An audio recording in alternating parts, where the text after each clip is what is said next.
আসসালামু আলাইকুম শিক্ষার্থী বন্ধুরা, ডিগ্রি প্রথম বর্ষের ফলাফল কবে প্রকাশ করা হবে এবং কিভাবে আপনারা এই ফলাফল দেখতে পারবেন সে বিষয়ে বিস্তারিত কথা বলবো আজকের এই ভিডিওতে।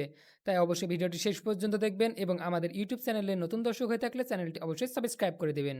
ডিগ্রি প্রথম বর্ষের রেজাল্ট কবে প্রকাশ করা হবে সে বিষয়ে যদি আমরা জানতে চাই তাহলে আমাদের প্রথমে জানা জরুরি ডিগ্রি প্রথম বর্ষের যেই পরীক্ষা সেই পরীক্ষাটি কবে নাগাদ শেষ হয়েছে। আমরা যদি রুটিনটি ওপেন করি তাহলে এখান থেকে দেখতে পাই যে গত 22/2 এত তারিখে নিম্নোক্ত সময়সূচি অনুযায়ী পরীক্ষা অনুষ্ঠিত হবে, অর্থাৎ 22/2 তারিখে কিন্তু এই পরীক্ষাটি অনুষ্ঠিত হয়েছে এবং শেষ হয়েছে কিন্তু 12/5/2024 এই তারিখে কিন্তু এই পরীক্ষাটি শেষ হয়েছে।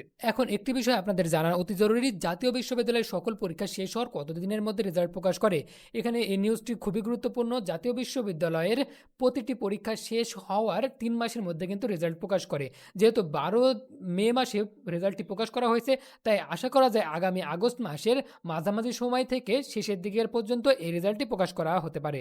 তবে এখানে কোনো সুনির্দিষ্ট তারিখ বলা যাচ্ছে না, এমনকি জাতীয় বিশ্ববিদ্যালয়ের ওয়েবসাইট থেকেও এমন কোনো তথ্য প্রকাশ করে না কোনো রেজাল্ট প্রকাশের পূর্বেই।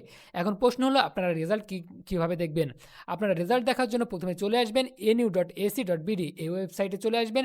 এই ওয়েবসাইটে আসার পরে আপনারা এখান থেকে উপরের অপশনে দেখতে পারবেন রেজাল্ট নামে একটি বাটন দেখতে পারবেন। আপনি যদি মোবাইলে দেখেন তাহলে আপনার 3 ডট বাটনে ক্লিক করে এই রেজাল্ট অপশনে আসতে হবে। এখানে রেজাল্ট বাটনে যদি ক্লিক করে দিই তাহলে আপনাদের সামনে নতুন একটি পেজ ওপেন হয়ে যাবে। নতুন পেজ ওপেন হওয়ার সাথে এখানে ডান পাশে লক্ষ্য করুন ডিগ্রি, অনার্স, মাস্টার্স এগুলো কিন্তু রয়েছে।